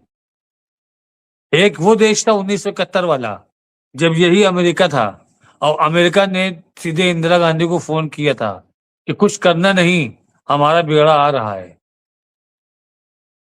इंदिरा गांधी ने कहा कि बाहर के आदेश हमारे देश पर नहीं थोपे जा सकते, हम खुद आजाद है अपने फैसले लेने के लिए। अब बांग्लादेश को उन्होंने आजाद करवा दिया, नहीं छेड़ा अमेरिका को। तब भी वही भारत देश था। अटल बिहारी वाजपेयी ने यहां पर न्यूक्लियर पोखरण में जाकर टेस्ट कर लिया, नहीं छेड़ा अमेरिका को। तब भी यही देश था। आज जो अमेरिका के सामने सर झुका है देश, इसमें कमी सिर्फ नेतृत्व की है, देश के लोगों की नहीं है। और लोगों को बेवकूफ बना करके उलझा दिया गया है कि मोबाइल पर गाली बकते रहो, बस गाली बकते रहो। तो जो ये गाली बक रहे हैं, इनसे कहो जाके लकड़ी का चूल्हा जलाओ, और गोबर तो खाते हो, गोबर की कंडी बनाओ, उसी में खाना बनाओ जिसमें तुम 50 साल पहले खाना बनाते थे। तुमको डेवलपमेंट से मतलब क्या है? चाइना का मोबाइल हाथ में ले करके बायकॉट चाइना लिखने वाले बेवकूफों को यही पता नहीं है उसके पीछे लिखा हुआ है मेड इन चाइना, और उसी से चाइना प्रोडक्ट का बायकॉट कर रहे हो। ये तुम्हारी दिमागी सलाहियत है? मैं आपको बताऊं, एक ब्रांड है सिलो, वो लेनिन की शर्ट, लेनिन का पैंट देता है। वो कपड़ा बहुत महंगा इंडिया में बिकता है। एक शर्ट 1500 से स्टार्ट है मिनिमम में, 2500, 3500, 5500 तक की शर्ट है, पैंट है, 7,000 की पैंट है सीएलओ की। मुमताज भाई, जब उसमें मैं देखता हूँ ना नीचे मेड इन बांग्लादेश, बहुत अफसोस लगता है। क्या मेरे देश में कपास नहीं? क्या मेरे देश में नहीं बन सकता? आज हम मेड इन बांग्लादेश के कपड़े यूज कर रहे हैं। तब कल अगर ये हालात चलते रहे ना, तो हम लोग मेड इन चाइना की माचिस यूज करेंगे, तो मेड इन नेपाल की माचिस यूज करेंगे, मेड इन भूटान के सामान आएंगे मेरे पास। हम लोग बात करते हैं दुनिया में अपने वजूद की। हमारा दुनिया में वजूद कब होगा? जब हमारे यहाँ इंजीनियर्स निकलेंगे, जब हमारे यहाँ डॉक्टर्स निकलेंगे। आज भी अमेरिका के अंदर लोग देखते हैं डॉक्टर इंडियन है तो एकदम बिंदास होके जाते हैं। तो क्या ये इंडियन डॉक्टर अभी बना है? इंडिया से पढ़ के गया है, अमेरिका में ट्रीटमेंट करा रहा है, अमेरिका में प्रैक्टिस कर रहा है, इंडिया से पढ़ के गया है, दुबई में प्रैक्टिस कर रहा है, सऊदी अरबिया में प्रैक्टिस कर रहा है, अच्छी इनकम हो रही है, लोग भरोसा कर रहे हैं। ये क्वालिटी ऑफ एजुकेशन है। हम हर फालतू की चीज में बजट बढ़ाते चले जा रहे हैं हर फालतू की चीज में। एजुकेशन का बजट घटा रहे हैं। चाइना रिसर्च का बजट ट्रिपल कर रहा है, डबल नहीं ट्रिपल कर रहा है, 5 टाइम बढ़ा रहा है रिसर्च। और आज दुनिया में देखिए उसी क्या पोजीशन हो गई है। हम गिराते जा रहे हैं एजुकेशन का बजट, अपने रिसर्च का बजट। तो हम कहां से निकालेंगे साइंटिस्ट, हम कहां से निकालेंगे रिसर्चर, हम कहां से निकालेंगे डॉक्टर? तो हम कैसे मजबूत होंगे? दुनिया में मेरा लोहा कैसे माना जाएगा? लीबिया ने एक टाइम पर गद्दाफी ने इतना अच्छा काम किया था, अपना एजुकेशन सेक्टर इतना मजबूत कर दिया था कि भारत से अच्छे अच्छे प्रोफेसर, मतलब लखनऊ यूनिवर्सिटी के हों या इलाहाबाद यूनिवर्सिटी के या अलीगढ़ यूनिवर्सिटी के, वो रिजाइन करके लीबिया चले गए थे।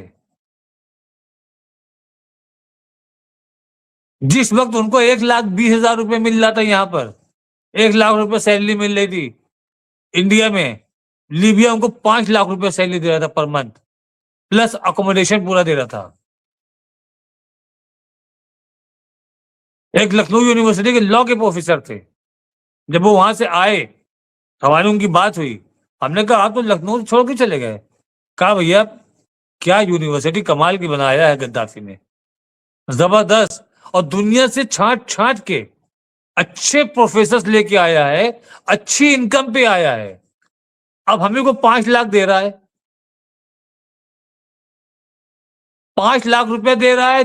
2 महीने में 1 हफ्ते की छुट्टी देता था, plus up down ticket, air ticket के साथ।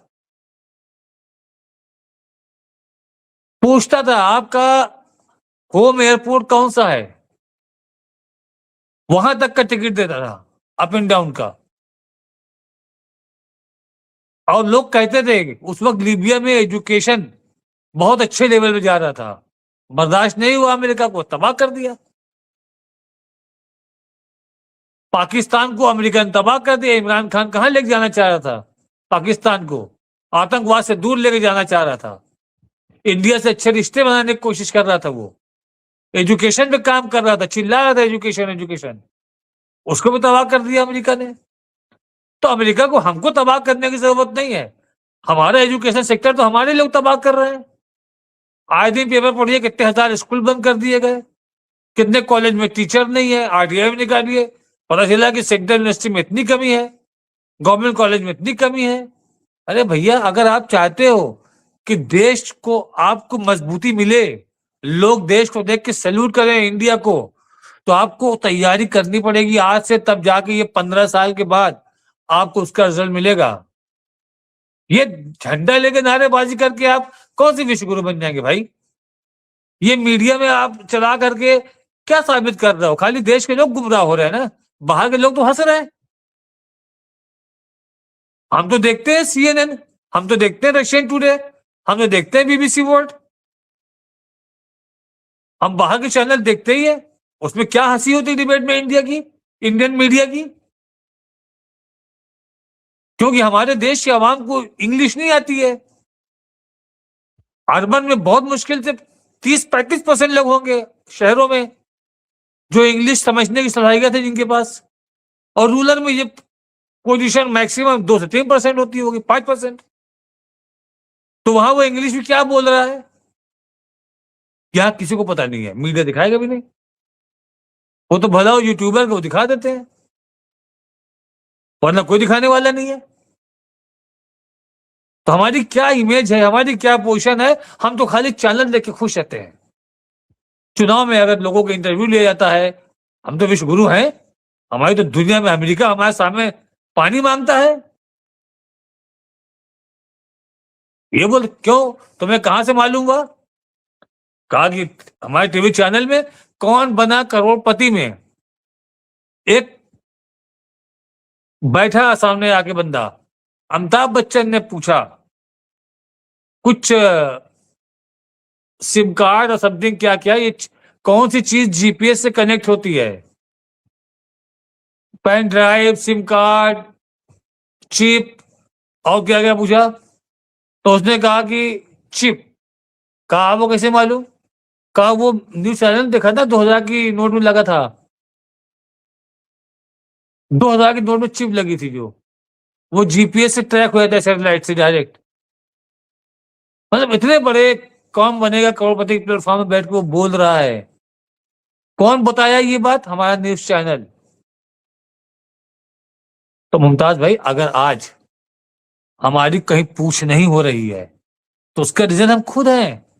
ये अलायंस बन जाएगा चाइना का, रशिया का, ईरान का, ये 100% डेफिनेटली एशिया का सबसे मजबूत अलायंस रहेगा और एशिया की राजनीति यही तय करेंगे। हम उसमें कहां हैं? अफसोस इस बात का है कि हम उसमें कहां हैं। मेरी क्या वजूद है, मेरी क्या पहचान है? अमेरिका तो बोले बिस्तर लेके भाग जाएगा और भागना तय है उसका। अब इतनी सलाहियत, इतनी कुव्वत नहीं रह गई। ईरान ने अमेरिका का गिराबान खोल के दिखा दिया दुनिया को। ये देखो जिस तरीके से इजराइल का दिखा दिया है कि अपने आप को फुल प्रूफ बोलता था कि बगैर मेरे मर्जी के परिंदा नहीं पर मार सकता, लेकिन इतने मिसाइल मार दिए हैं कि गाजा बन गया है। सारे भ्रम तोड़ दिए ईरान ने, इजराइल के, अमेरिका के।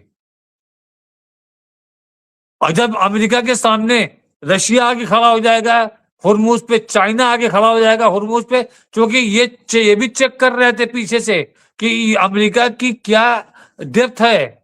क्योंकि अभी तक अमेरिका जल्दी किसी से लड़ता नहीं था। कहीं नाटो को लगा देता था लड़ने के लिए, कहीं दूसरों को लगा देता था लड़ाने के लिए। 20 साल तक परेशान था, यहां से निकल गया। तो आज क्या पोजीशन है? उन्होंने टेस्टिंग कर ली। जब अफगानिस्तान में शुरू हुआ था तब चाइना इतना मजबूत नहीं था, आज चाइना बहुत मजबूत है। चाइना तो इनको जड़ खत्म करना चाहता है, ईरान को, अमेरिका को, इजराइल को, कि मिडिल ईस्ट एकदम साफ हो जाएंगे। हम कहां हैं? किसी से तेल की परमिशन ले मांगते हैं कि क्या हम वहां से तेल ले लें, और किसी को रिक्वेस्ट करते हैं कि हमारा टैंकर आ जाने दो। खाम तो जो इन्होंने अपना ट्वीट किया है, अब सोचिए कि एक राष्ट्र अध्यक्ष दूसरे राष्ट्र अध्यक्ष को फोन करता है तो वो भी ट्वीट करते हैं कि हाँ फला का फोन आया, उनसे बात हुई, इन मुद्दों बात हुई। हमारे प्राइम मिनिस्टर ने ट्वीट कर दिया है कि मैंने उनसे बात किया, इस मुद्दे बात हुई और चैन अमन की बातें की। लेकिन ईरान के प्रेसिडेंट ने कहीं ट्वीट नहीं किया कि हमारी भारत के प्रधानमंत्री नरेंद्र मोदी जी से बात हुई है। ये हमारी वैल्यू हो गई इम्ताज भाई, बहुत शर्म की बात है हमारे लिए ये। क्योंकि हमको इसी मिट्टी में पैदा हुए हैं, इसी मिट्टी में हमको मर जाना है, इसी मिट्टी में दफन होना है। हम दफन होने ईरान नहीं जाएंगे। हम रोटी ईरान की जमीन की गेहूं ची नहीं खाते हैं, हम रोटी अपने जमीन की मिट्टी खाते हैं। हमको हमारे जमीन का देखना है। अगर आज हम अपनी जमीन के लिए लड़ रहे हैं, अपनी इज्जत के लिए लड़ रहे हैं, हम यही बात अगर सोशल मीडिया पे डाल देंगे, आप देखिएगा हजारों लोग गाली हमको देंगे कि देशद्रोही है, ये है, वो है। क्योंकि ये कभी कुएं के मेंढक हैं, ये कभी बाहर गए नहीं। जो इंडिया से बाहर गया है उसको पता चल जाता है कि हाँ हमारी इंडिया में क्या, इंडिया के बाहर क्या स्थिति है। वहां पर खामनाई मारे गए, मैंने एक ट्वीट नहीं किया, एक फोन नहीं किया। ईरान ने हमला किया अरब देशों पर, हमने अरब देशों को फोन किया, हमने निंदा की ट्विटर पर ट्वीट करके, उनको टैग करते हुए। निंदा किसके खिलाफ की?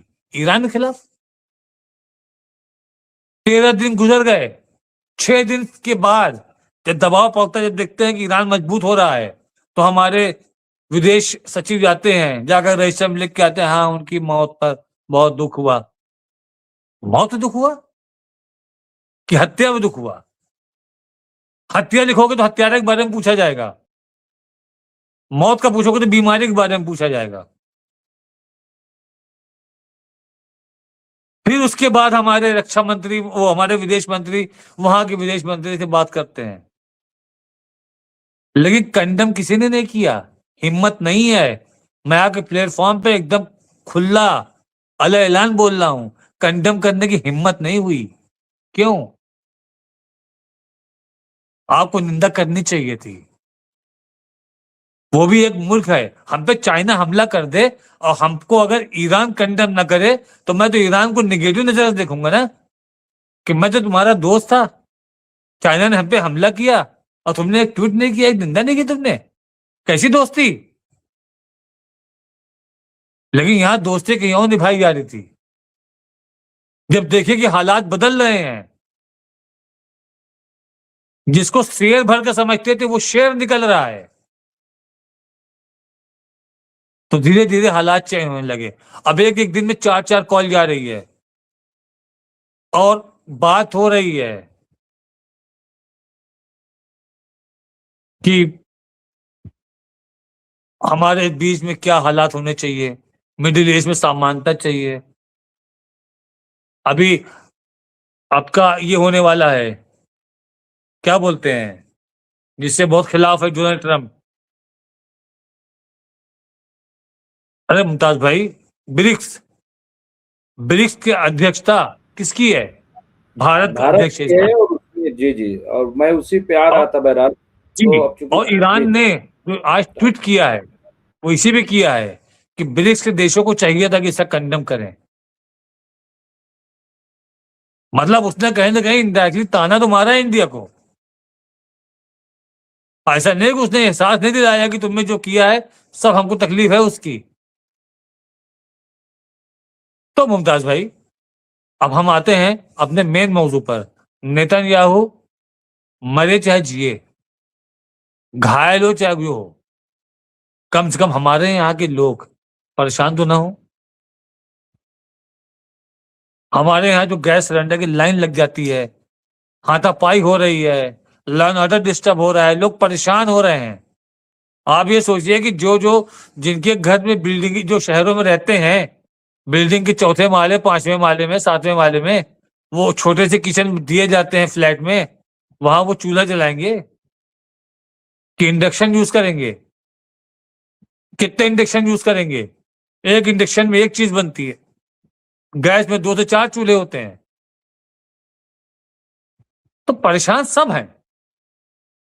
हम लोग ही चाहते हैं कि ईरान कम से कम अवाम की परेशानियों को देख करके, नहीं आवाम की नहीं, वो दोस्ती निभा दिए। 2 टैंकर जो है छोड़ दिए हैं, 2 जहाज एलपीजी के वो रिलीज कर दिए हैं, और हम उम्मीद करते हैं कि अभी और ईरान रिलीज करेगा। बहरहाल तो वो कर दिया है, बिल्कुल खबर है, वो जहाज चल चुके हैं, तो वो आ जाएंगे। तो बहरहाल ये सूरत हाल है। काफी देर हो गई और मैं चूंकि कहीं और बैठ करके जी कर जी रहा हूँ, तो जी जी। जी जी रशाद कंप्लीट कर लें बस।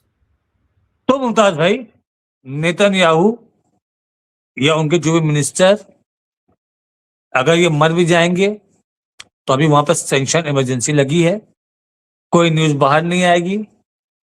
घर में मर गए होंगे तो बॉक्स में रख करके उनको डिफ्यूजर में डाल दिया होगा कि बाहर खबर नहीं जाए, वरना इजरायली जेल छोड़ के भागने लगेंगे बुरी तरीके से, समंदर में कूद कूद के भागेंगे। इसलिए ये न्यूज बाहर जाने नहीं चाहिए। हिजबुल्लाह बराबर मार रहा है। आज सबसे बड़ी हमला, आज सबसे बड़ा होगा। आज की लहर बहुत खतरनाक होगी, क्योंकि आज यौम कुद्स के दिन सारी आवाम अलविदा जुम्मा के दिन बाहर सड़क पे थी। आज हमला कर दिया गया, 2-3 लोगों की कैजुअलिटी हो गई।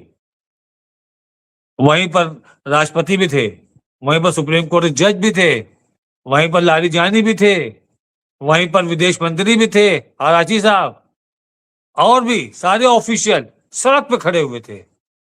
वो बात कर रहे हैं, सामने हमला हो रहा है, उनसे पूछ रहे हैं, उनके लिए कोई चीज नहीं है।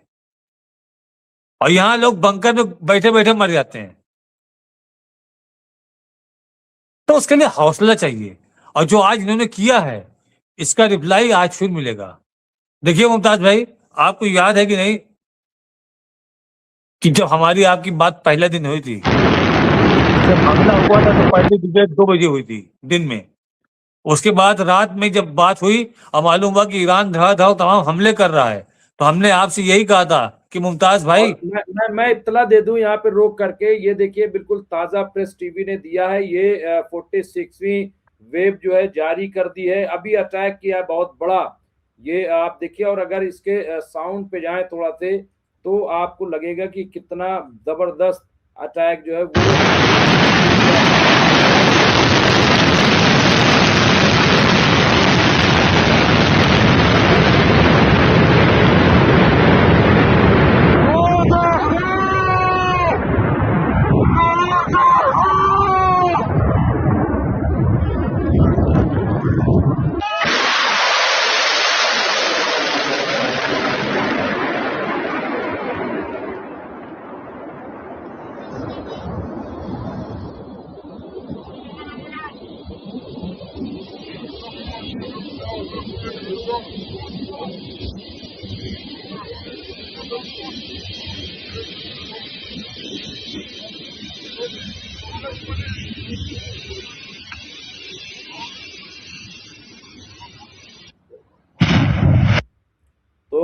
ये आप देख रहे थे किस तरह का अटैक जो है आज किया है राशिद साहब, जो आप कह रहे थे, तो वो अटैक शुरू हो गया और उसी की मैं झलकी यहाँ पे झलक दिखा रहा था ब्लूमबर्ग से।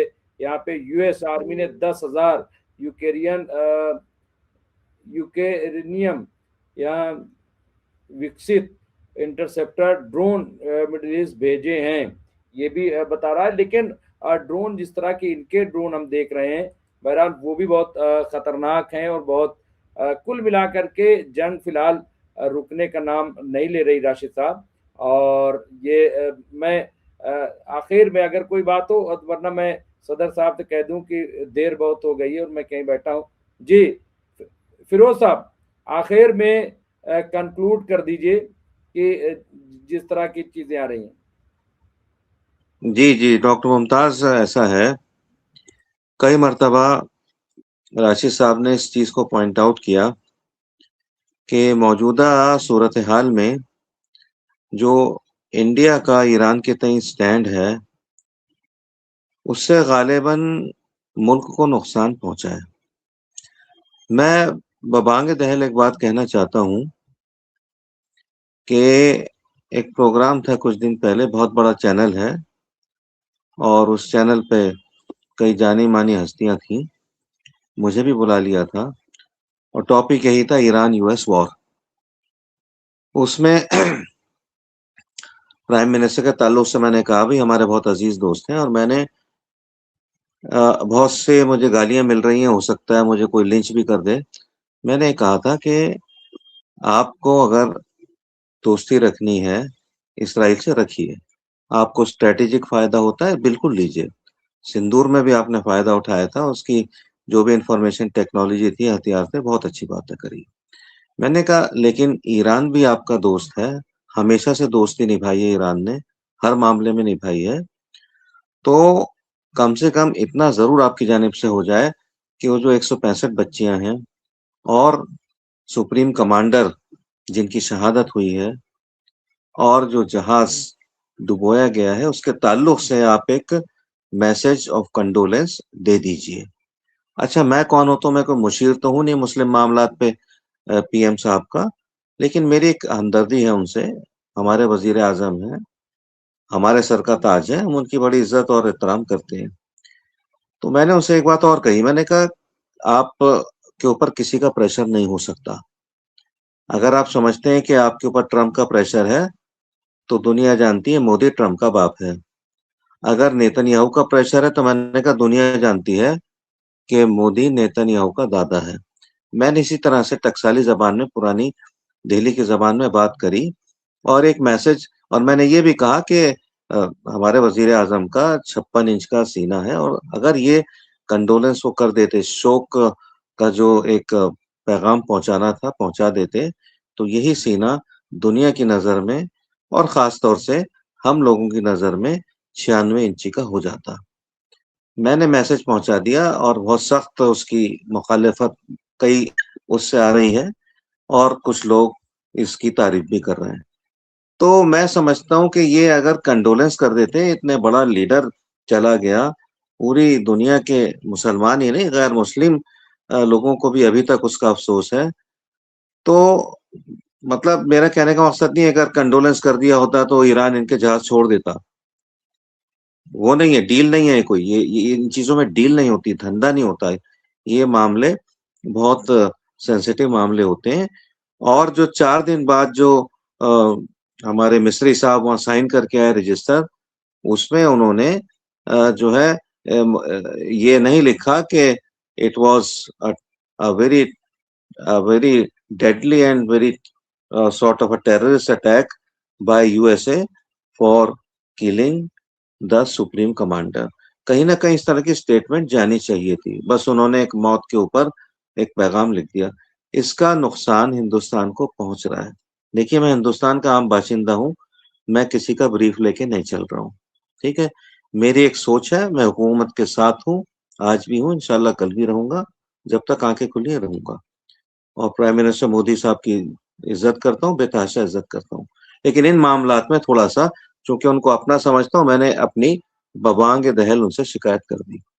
क्योंकि राशिद साहब भी बड़े कंसर्न थे, हालांकि उन्होंने कई बार इनडायरेक्टली नाम भी नहीं लिया किसी का, लेकिन बात उनकी कन्वे हो गई। मैं चूंकि लाग लपेट नहीं करता, सीधी बात करता हूँ। चाहे मैं ये देखता कि भाई क्या नुकसान हो रहा है, क्या फायदा हो रहा है, मैं I call a spade a spade. पुरानी आदत है, इससे मैंने नुकसान बहुत उठाया। और मैं अब इसी बात के साथ मैं अपनी दुआ करूंगा। और मैंने हाँ एक बात और कही थी, मैंने कहा कि मोदी साहब, आपके करीबी ताल्लुकात ईरान से भी हैं, इसराइल से भी हैं, अमेरिका से भी हैं। आप आज एक ग्लोबल लीडर हैं, आपका बड़ा दौर दौरा है। आप इन सब लोगों से बात करके इस जंग को रुकवाइए। और जो नोबेल पीस प्राइज जो ट्रम्प साहब लेने की कोशिश कर रहे हैं, वो आपको मिल जाएगा। ये सारी बातें मैंने वहां पे कही थी। तो खैर बात सूरत, अब मैं यही दुआ करूंगा कि अब हमारा मुल्क जो है पीस प्रोसेस के अंदर आगे बढ़े।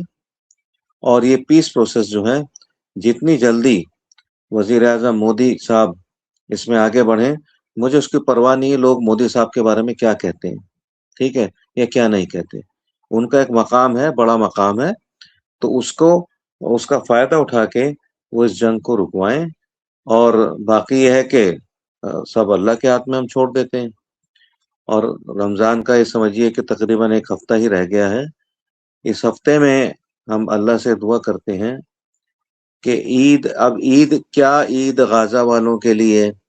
मैं तो 2 साल से मैंने बल्कि तुकबंदी भी कुछ करी थी, खैर अभी तो मैं नहीं बोलूंगा कि गाजा वाले क्या ईद मनाएंगे। 2 साल से क्या ईद मना रहे होंगे वो, ठीक है। ईरान में क्या ईद मनेगी। बासूरत फिर भी ये दुआ करते हैं कि ईद तक जो है, अगर ये जंग रुक सकती है तो रुके, नहीं रुकती है तो जो जालिम है उसको उसके किए की सजा मिले, और जो हक के रास्ते पे है उसको अल्लाह महफूज रखे। यही मेरी दुआ है। रोज हम अलग अलग अल्फाज में करते हैं बात, देखो हम गुनहगारों की कब फर्श से अर्श पर पहुंचती है, इसके लिए भी हम दुआ करते हैं। जी डॉक्टर मुमताज। जी बिल्कुल। और मुझे लग रहा है कि ईरान जो है अपने आप को अब सुरदा दिखाएगा दुनिया के सामने। मुझे लग रहा है कि ईरान बहुत तमकनत के साथ खड़ा होगा और वो फक्रिया जो है होगा कि दुनिया के सामने हम सुरखरू हुए, हमने कुर्बानी। जैसा लोग तसव्वुर कर रहे हैं कि बड़ा गमगीन होगा, बड़ा क्या होगा, लेकिन मुझे ऐसा लग रहा है कि ऐसा हरगिज नहीं होगा। ईरान जो है वो आप देखिएगा ईद वाले दिन वो जो मुजाहिरा करेगा जिसने लोगों ने तसव्वुर भी नहीं किया। और मुझे ऐसा लग रहा है कि ईद तक ईदी जो है वो ईरानियों को जरूर देगा। मुझे ऐसा लग रहा है ईरान कि ईदी देगा, वो कोई बड़ी ईदी ईरानियों को देगा। मुझे तो ऐसा दिख रहा है। बहरहाल दोनों हजरात का बहुत बहुत शुक्रिया, फिरोज बख्त अहमद साहब आपका और एडवोकेट राशिद रिजवी साहब आप दोनों का शुक्रिया कि बहुत प्रॉब्लम रही आज नेटवर्क की, जगह की, न जाने क्या है, अभी भी लाइट बहरहाल नहीं आ सकी है, लेकिन इसके बावजूद आप जुड़े रहे और राशिद साहब ने बड़ा साथ दिया कि वो तने तनहा जब तक, फिर मैं खैर अपने आप को ट्रांसफ़र किया। मैंने भी हार नहीं मानी कि रुकूंगा नहीं, करके रहूंगा। और फिरोज साहब भी आ गए। अच्छा फिरोज साहब जी, कह लीजिए चेयरमैन नहीं, साहब, कह मैं लीजिए। थोड़ा बस एक कॉम्प्लीमेंट आपको देना चाह रहा था कि रोज के मुकाबले में आज आज कुछ ज्यादा ही खूबरू लग रहे हैं आप, ज्यादा ही स्मार्ट लग रहे हैं। क्या किया है आज आपने? उम्र मैंने भी क्या कम लग किया? रही है, 10 साल आपकी। अच्छा, मैंने तो कुछ नहीं किया, लग रहा है ये कुछ लैपटॉप कर रहा है, लैपटॉप से जुड़ा हुआ हूँ। रोशनी कम है, अंधेरे में थोड़ा सा उम्र का पता नहीं चल पा रहा है, तो इस वजह ऐसा से नहीं। होगा। हाँ, ये यही यही वजह, बाकी तो मैंने कुछ नहीं किया। तो बहरहाल बहुत बहुत शुक्रिया दोनों हजरात का। तो बहुत बहुत शुक्रिया और तमाम दोस्तों का भी शुक्रिया। मैं माजरत चाहता हूँ कि आज इंटरनेट की वजह से, जब इंटरनेट दुरुस्त हुआ तो बैटरी लैपटॉप की चली गई। तो इस तरीके खैर मसाइल आते हैं ज़िंदगी में, लेकिन मैं कभी घबराता नहीं हूँ। और मैं चाहता हूँ कि मेरा जो टास्क है वो किसी तरीके से पूरा हो, और मैंने बहुत अच्छे तरीके से ये टास्क पूरा किया। आप सब हज़रात का बहुत बहुत शुक्रिया और फिर इंशाल्लाह मुलाकात होगी। जय हिंद, जय भारत, जय संविधान।